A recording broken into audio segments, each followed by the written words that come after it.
cannot put your trust in man or man's ways. You cannot put your trust in man or man's ways. You're nuts if you do. If you put your trust in man or man's ways, man's ability, man's philosophies, then you are just asking for failure in your life. Joseph does this.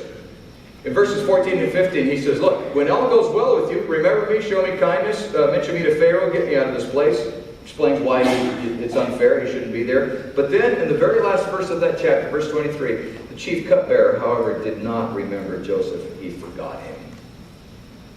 That must have been so devastating to Joseph. Guys, I shared with you. I had compassion on you.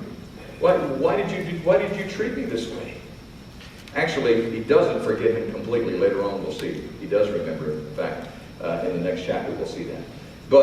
And that happened years later. But immediately, however, the cupbearer just says, whatever. I'm out. I'm free. I'm a free man. And he's all focused on himself all of a sudden. You can't put your trust in man's ways. When you're dependent on what man can do for you, you will be greatly disappointed. You will be. When you depend on man's philosophies, if you find yourself reading all kinds of books and philosophies and ideas on how to make your life better, you are going to find yourself cratering. You know, the biggest section almost in any bookstore is self-help. It's also the biggest waste of space.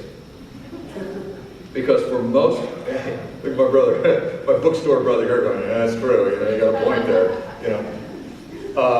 most bookstores know that they're going to sell a lot of those books, but they also, people realize that, man, most of this stuff is just a bunch of malarkey. And it is.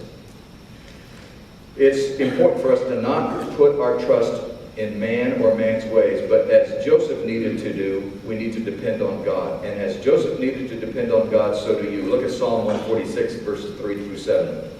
Don't put your trust in princes, in mortal men who cannot save. When their spirit departs, they return to the ground. On that very day, their plans come to nothing. Think about that. On the day those guys die, all of their great philosophy was like, just like you said, what now? Blessed is he whose help is the God of Jacob. The God of Jacob, who, by the way, was also the God of Isaac, who also was the God of Joseph.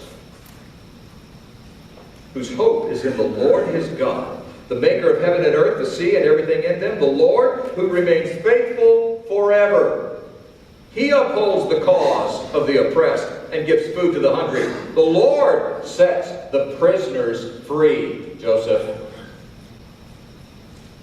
Same thing is true in your life. Don't put your trust in man. Keep your trust focused on God. Don't put your trust in man or man's ways.